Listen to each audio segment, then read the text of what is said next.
I don't know how to tell you goodbye. I don't do well at goodbyes. What I do know is that we've discovered a lot about the churches in Jamaica, how they've been impacting the community. I hope you've been made aware of all that they've been doing, and I hope you found somewhere in one of these episodes being enticing enough for you to put on your clothes and head out, be in the space, worship with them, you know, get into a good Bible believing church and learn about God, and prepare your soul. You understand? Yeah. I hope all the best for you and your family, all of you who've been watching. I appreciate you. Big up on yourself. Soon on the road, at some show or something. Can you know, say that's how I meet the people them. Bless up.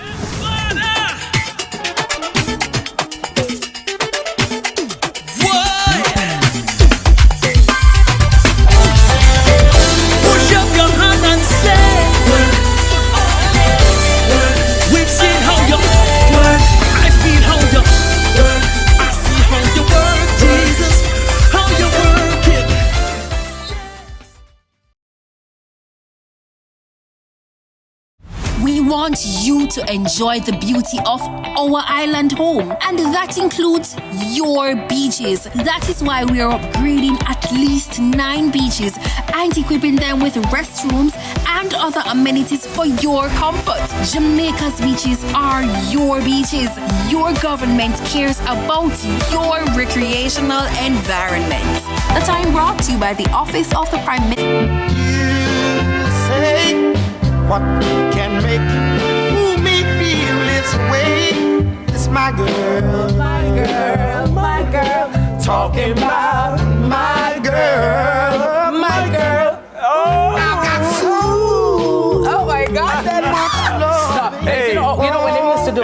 I loved when they would sing, and they would coordinate and step to the right, and you know what I mean? And then they have the bass.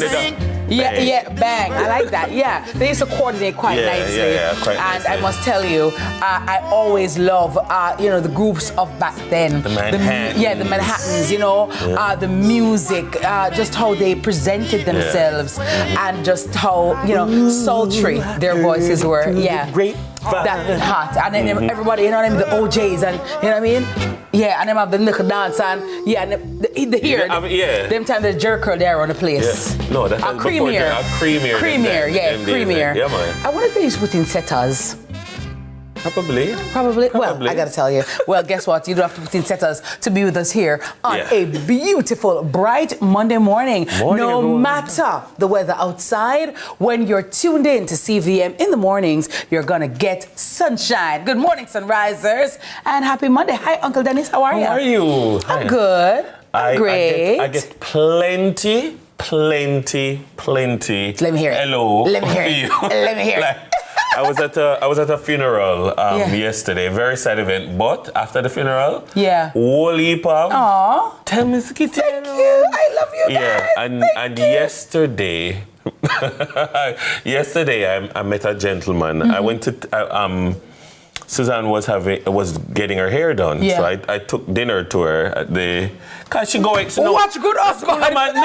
No, she cook her dinner and leave her dinner. It doesn't matter. It's the fact that you brought it. That's for me. No, top because tier. Because so me carry the dinner. No. That's top tier husband behavior, and we love you for that. All right. And them something make one get them scalp aisle and them underpants starch. You understand? And crush banana with butter and feed you so. Yeah.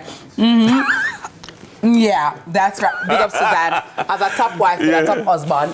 So I was in the hairdressing place, and there was a gentleman who, you know when them people that look at you one funny way, I'm like, okay. He knows you, yeah. So him didn't want to say something, but he never want to say something like, and then afterwards he might laugh because him say, CVM man, me say, yeah, him say, he might laugh because at the time when we did bring the peanut cake for the peanut man the time, he must say, but him never know if him could have tell the joke. Cause he must say, me never really want to tell the joke.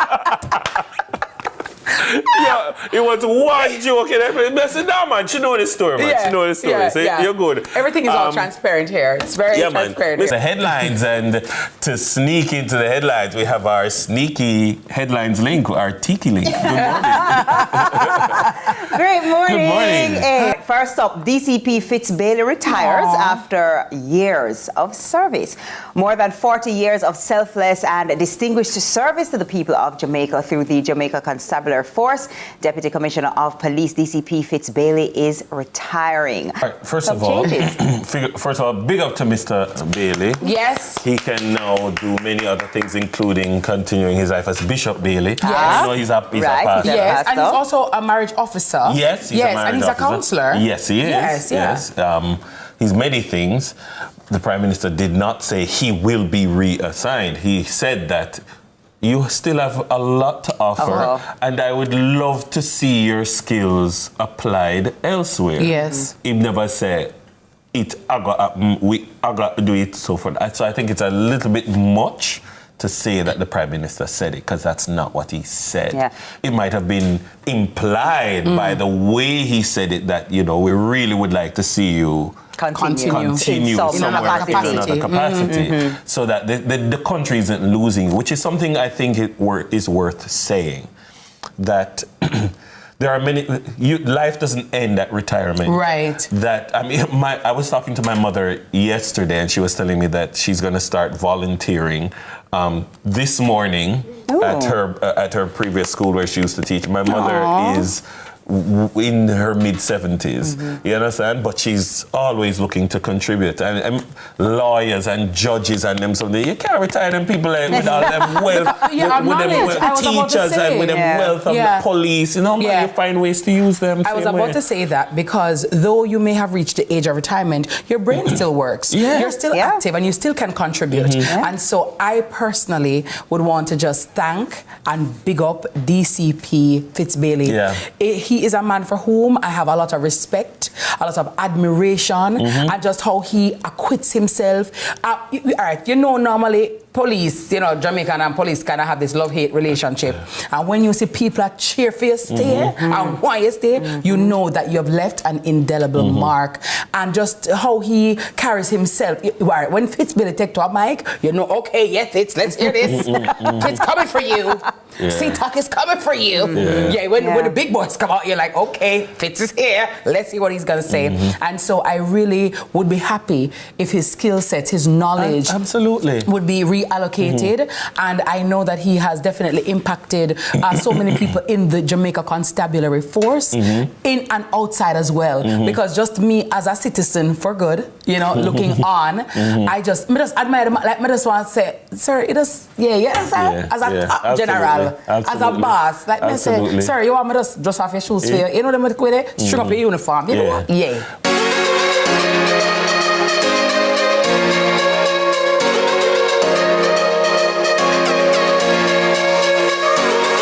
Our days get a little complex sometimes. Often so many things make sense, yet so many do not. We are being intentional about giving prominence to the big stories in order to clarify and enlighten. Lead Story explains who, what, when, where, why, and how. Lead Story with George Davis, weekdays at 6:30 p.m. on CVM TV.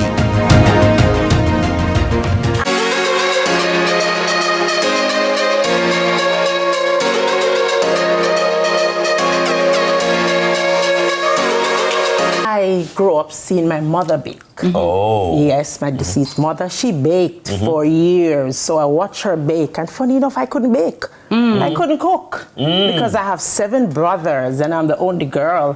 So I was Everybody spoiled. get taken. Right. So being Everybody an adult, I just got a vision. Stephanie, you can bake, you can bake. So I just went ahead and here you are today. That's my business. Lovely. And what kind of cakes do you do? Everything. Pina colada, black forest, red velvet, chocolate.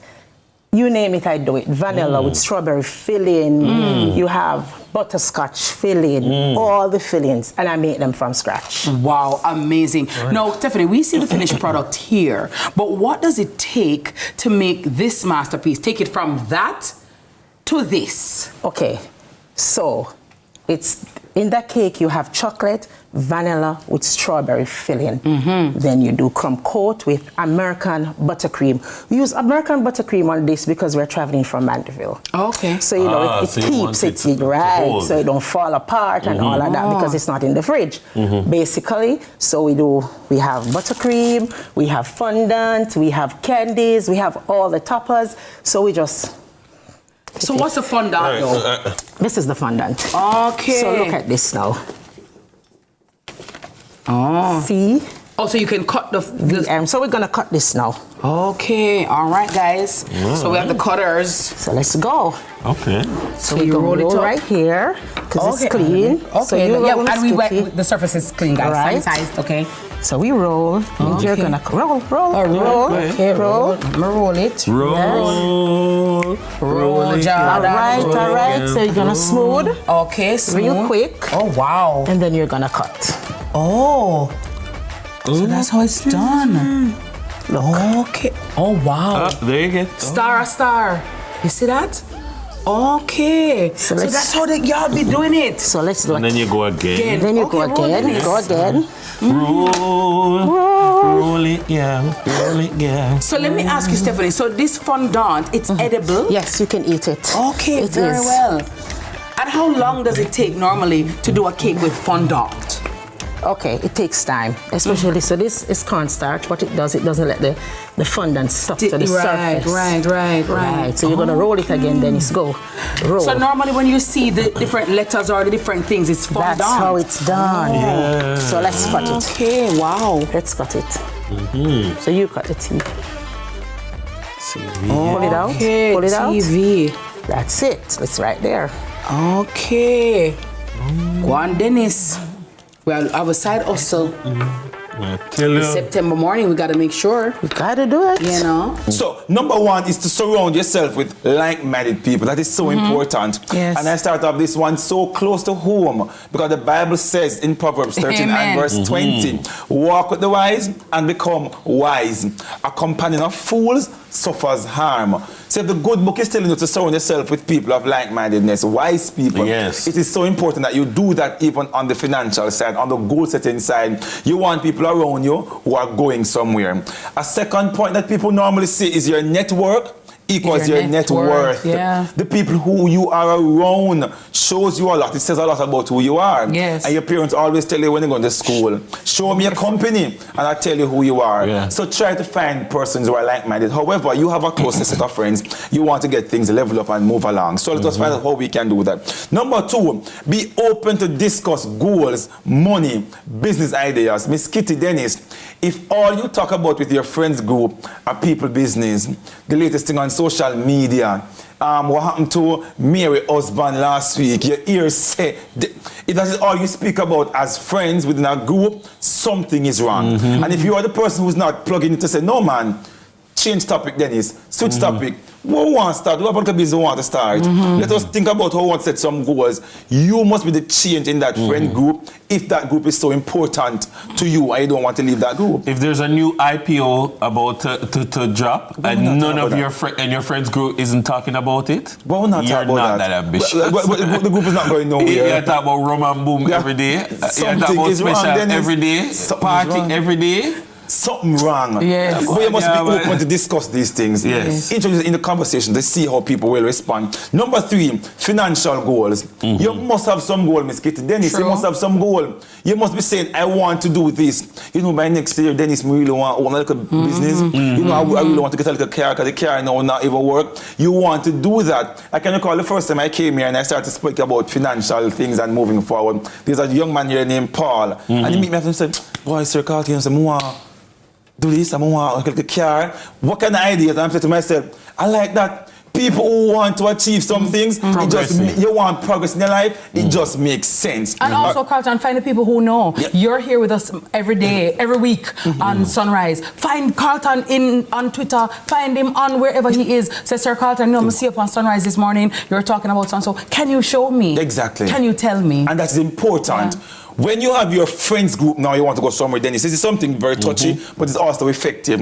An investment kind of club and mindset. Pool your resources if possible, and to invest in things. And I share a personal experience. So I have a group of friends, about 3 or 4 of us in that group at one point, and we wanted to invest in real estate. But we wanted nice real estate, Dennis. We want nice real estate. We wanted something location. Yes, kind of something you couldn't afford on your own. I couldn't afford it on my own at this point in time. And I said to them, this is for X amount. You know what we did? We pooled our resources together. Wow. We all came together and we bought this massive piece of real estate. And we said, you know what? You get a parcel. Miss Kitty, you get a parcel. I get a parcel. Can I be you get that a friends group? Kitty, Oh my God, are you not taking anybody? And we were able to say, let's design the houses in a particular way. Let's get a gated complex kind of vibe. But guess what? All the friends in that circle are now leveled up because they're now all what? Real estate owners.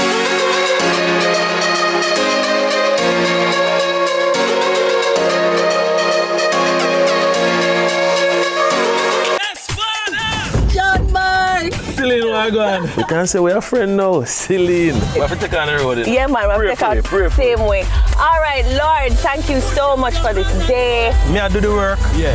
And the people, them accept it. Clarendon, Mandeville. But now we get to go into the inner city of Kingston. I can't wait to learn more as we go across Jamaica into different churches to understand what they do.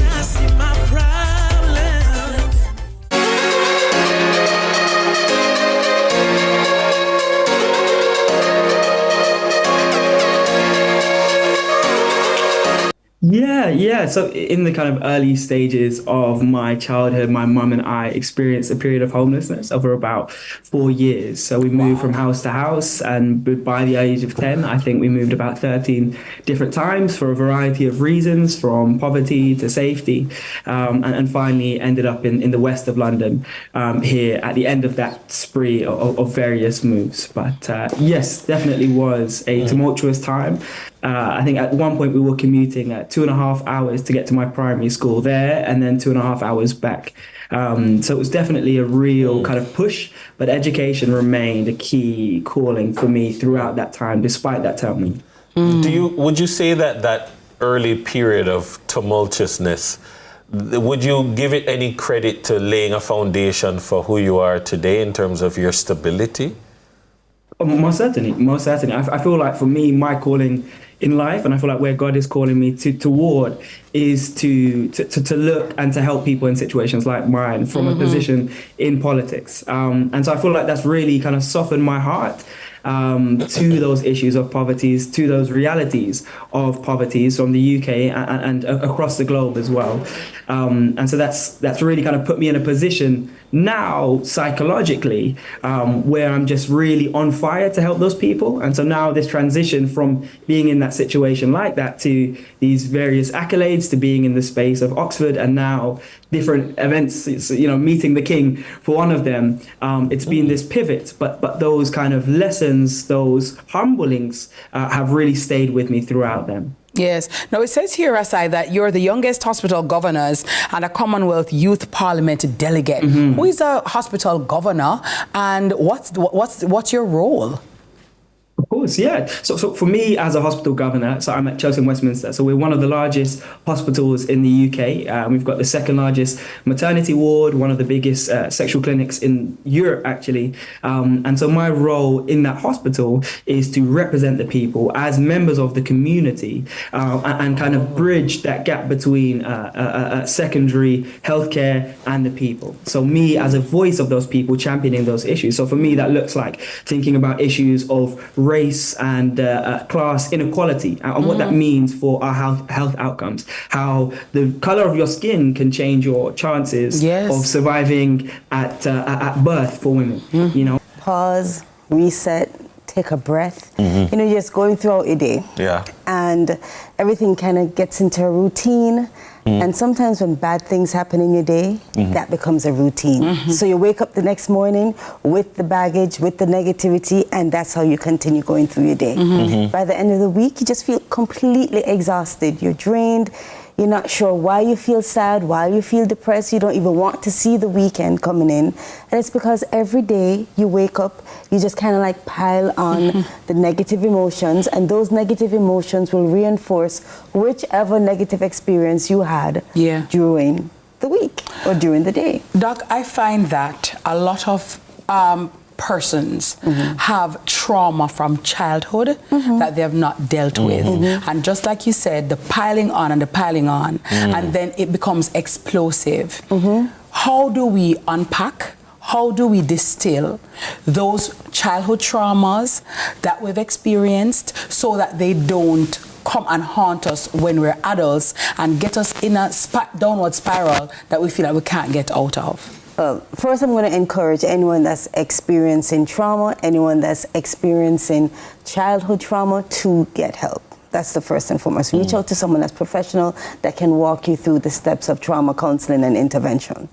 But secondly, it's to recognize that this trauma actually existed. So what we normally do is we try to deny it. We don't validate it in any way. We just try to hide from it. We are afraid to think about it. And the truth is, we think about it more than anything else, because fear creates that avoidance. So if I'm afraid of Dennis, then I'm going to avoid him. But then this is the person that I actually need to acknowledge that something happened. I need to learn a positive lesson from it so that I can either accept it and move on. So that's basically how you actually deal with childhood trauma. We call it an implicit memory. Jordan, a recent high school graduate, is about to start college and just signed a rental agreement for a small apartment near the campus. Upon moving in, Jordan finds out that the apartment is in poor condition. Despite several attempts to contact the landlord for repairs, Jordan has received no response. What legal steps can Jordan take to address these issues? Here with us this morning is attorney at law and partner at Duncox, Paulette Neal, and she'll be helping us navigate this one. Welcome, Miss Neal. Counsel, good morning. How are you? Good morning. I'm fine, thanks. Very well. Talk to Jordan, please, because a lot of people face this problem quite often. Sure. So, firstly, the relationship between a landlord and a tenant in this particular scenario is governed by the terms that are agreed between the parties. Now, Jordan would have signed a written agreement, right? So the express terms of that agreement is necessary to be examined to determine what are the obligations set out in that agreement. In addition to the written agreements, there are certain obligations that are implied by law in a landlord and tenant relationship. Right. So it's because I was about to ask that, say a rent agreement has a clause that he didn't read, which says, I don't have to fix anything until so and so and so. Can there be elements in an agreement that breach law, so they are null and void? They are in the agreement, but they're not enforceable? Correct. Right. So there are certain terms that are implied, terms in law, right? So in this particular scenario, so if it's not there. Right. Even if it is not set out in the contract, there are implied terms. So in this scenario, it doesn't indicate whether Jordan lets the premises furnished or not, right? And the law actually implies a certain covenant if a premises is let furnished, that it is fit for human habitation.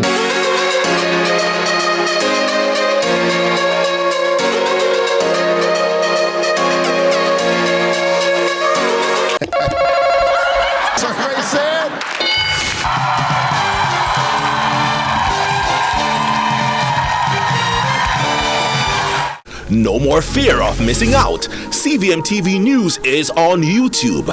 Get up-to-date news, sports, and business content at CVM TV News anytime, anywhere. Subscribe now to CVM TV News to see it happen.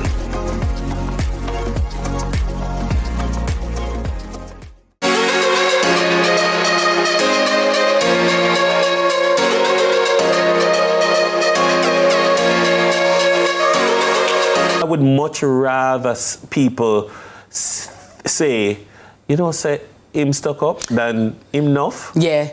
Like if I was gonna choose between one of them, I'd rather you tell me say standoffish than the word on the street. Is that enough? Yeah, but you see, but not even enough them are calling Dennis. What they're looking at is the fact that, I beat that man. Him ever say my come and him now forward. Yo, you can't depend on them man. Them man they are wicked, and then you come off as being a liar. Yes. So now it's like what not setting boundaries is also counterproductive. You don't want to say no. You don't want to say no. So you make up one story, say you're sick. Yeah. And then they see a price. And it's like, yeah, uncomfortable. And especially now when you don't set boundaries, then the disrespect and the lies keep happening over and over. So now you've built up a reputation as somebody that is a liar. You're not dependable. You're a flaker.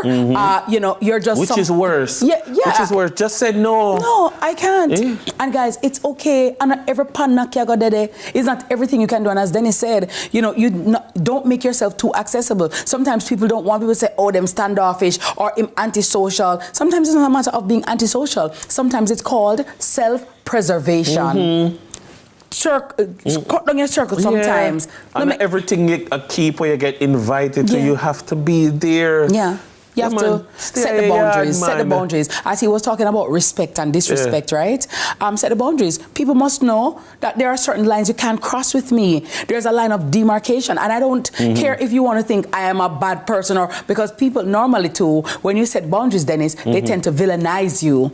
Yes. You're the bad guy. Yeah, man. Because you know that you can't cross that boundary with me. But guess what? If you open up yourself to all and sundry, all kind of thing we reach in our life. And the same people who have access to you will abuse it. Yeah. Because them think them, you ramp with puppy dog, them lick your nose. Yeah, man. You're too little bit enough. Right. Too little bit of my case. Yeah. So as Dennis said, but they say, sheep. You see, but they have the cross. Angry. Yeah, man. Yeah, man. I prefer you say, you standoffish. Yeah. It's always better than them say, you're enough. Because them same one, Dennis, when you give them too much access to them, we turn on and disrespect you. And them same one, this you first. Them this you first. Yeah. Have to use wisdom. When Jamaican people say enough, you just think about all them say it. It's almost painful. It has an onomatopoeia quality. Yeah. What, enough? Yeah. Like you feel it. No man, it hurt. No, nobody know. Yeah. Don't say it. Have your boundaries, guys. Those who respect you and love you will respect your boundaries. Exactly. And understand. And that goes for parents as well. It's especially like new mommies. Now everybody for touch your baby. No put your mouth on my baby. No touch my child. No do that something there. I have boundaries. I'm not care if you want vex. Me no business. No, but I just don't like touch baby's hands. No, because some people know, but some people enough and out of order. Can baby put them under their mouth? They look here. When I ramp when they come to my baby, just don't do that something. That's another mic. Boundaries. Boundaries. Yes, if you have your baby and they want to come over right now, no, you can't come over right now. She's not yet immunized. All 6 months, 8 months. Yeah, you can't. It's all right. And I'm vex, just vex. It's fine. It's fine. You'll get over it. Better you feel away than I feel away. Yeah. Boundaries. That's all the time we have for this show. We got to wrap for this morning. It's been a great Monday. Lots of interesting conversations. I enjoyed spending my Monday morning with you. I enjoyed it.